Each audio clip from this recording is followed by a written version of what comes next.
19 февралга карата күндүн маанилүү жаңылыктары, саламатсыздарбы?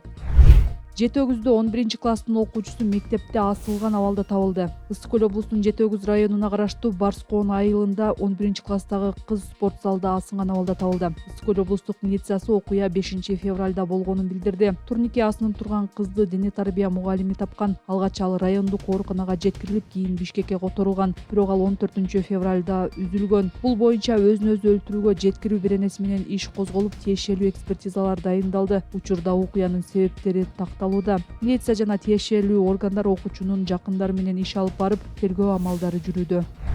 Депутат Мамашева бийликти кризистик борборлорду каржылоого чакырды. Депутат Айсулуу Мамашева парламенттин 19 февралдагы жыйынында чет өлкөлүк донорлор Кыргызстандагы кризистик борборлорго жардам берүүнү токтотконун белгилеп, бийликти аларды каржылай баштоого чакырды. Депутаттын айтымында үй бүлөлүк зомбулуктун курмандыктары үчүн балдары менен баш калкалоого мындай борборлордон башка жайлар жок. Мамашева Бишкектеги үй бүлөлүк зомбулуктун курмандыктарын кабыл алууга даяр мамлекеттик кризистик борбор бар экенин белгилеп, бирок каражаттын жетишсиздигинен улам дагы деле ачылбай турганын кошумчалады. Депутат бийликти үй бүлөлүк зомбулук фактылары көп катталган Чүй облусунда алгачкы кризистик борбор ачууга чакырды. Ал азыр зордук зомбулуктан жабыркаган аялдар Бишкекке келүүгө аргасыз болуп жатканын белгиледи. Буга чейин бир катар кризистик борборлордун башчылары парламент депутаттары жана атка минерлер менен жолукканда каражаттын жетишсиздигинен улам жабылуу алдында турушканын билдиришкен.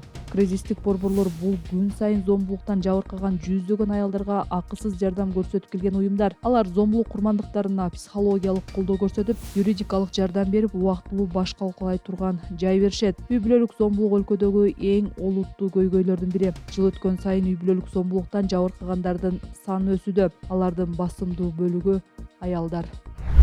Маданият министрлигине гимн боюнча 449 кайрылуу түштү. Бул тууралуу Маданият министрлиги билдирип, сынакка эмгектарды кабыл алуу уланып жатканын эскертти. Сынак боюнча министрликке 279 адамдан 439 туш келип түшкөн. Анын 23 талапка толук жооп бергени үчүн каттоого алынды. Министрлик жаңы гимнди жазуу боюнча сынакка өтүнмөлөр 20 мартка чейин кабыл алынаарын эскертти. Буга чейин министрлик гимндин тексти менен музыкасына сынак жарыялап, ага композиторлорду, акындарды катышууга чакырган. Анда жеңүүчүгө 1,5 миллион сомдук сыйлык берилери айтылган.